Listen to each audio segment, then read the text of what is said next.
दोस्तों, हमारे नए नए वीडियो गीत देखने के लिए हमारे YouTube चैनल को सब्सक्राइब करें और न्यू अप टू डेट से जानने के लिए बेल आइकन को क्लिक करें।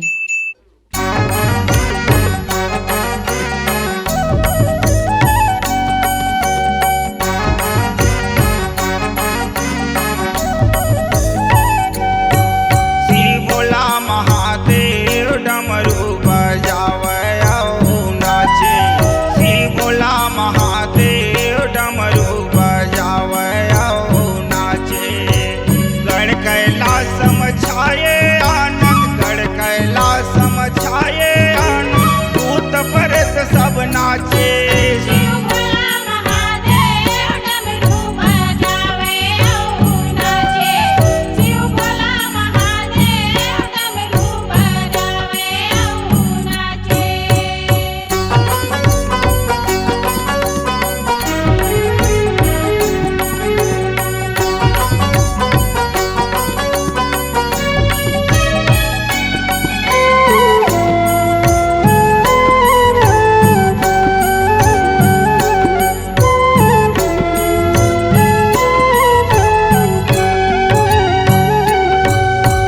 अवधपुरी माँ राम जन्म तीन लोक में आनंद होए।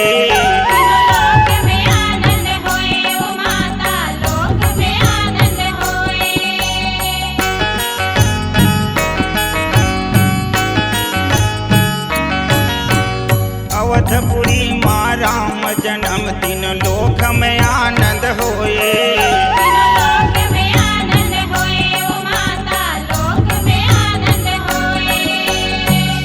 कैलासम शिव भोला हर सुने कैलासम शिव भोला हर मन में आनंद होए।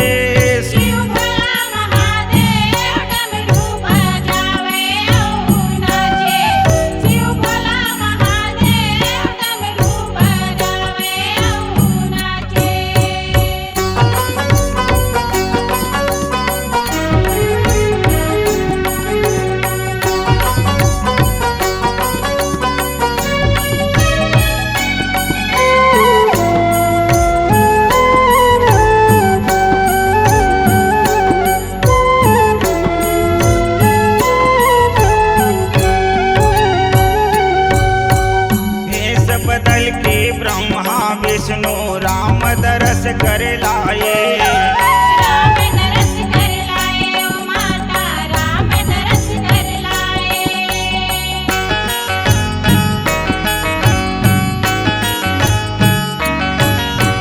भेष बदल के ब्रह्मा विष्णु राम दरस कर लाए।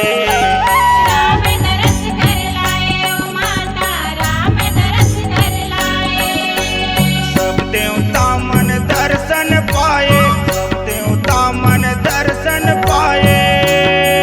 शिव शंकर डमरू बजाए।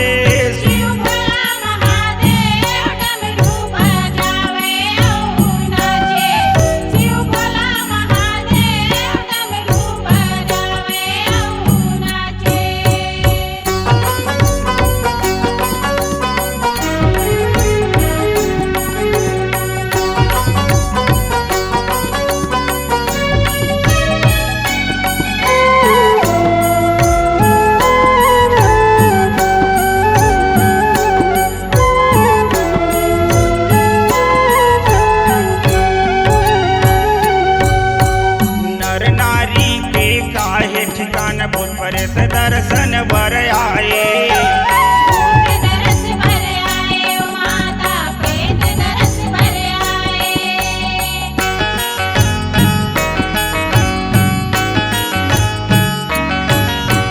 नर नारी के काहे ठिकान भूत प्रेत दर्शन बर आए।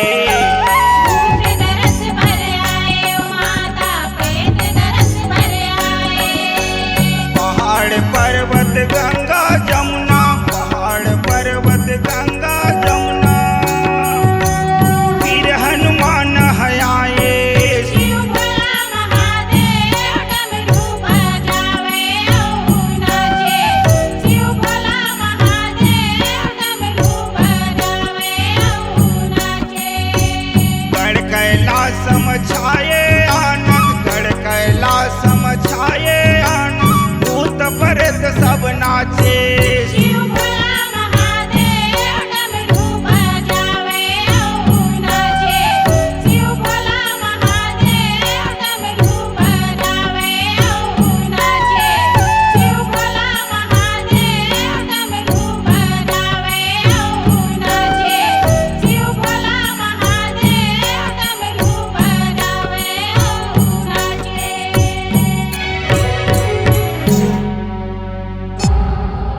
Vlog Digital Recording Studio, Cordoba.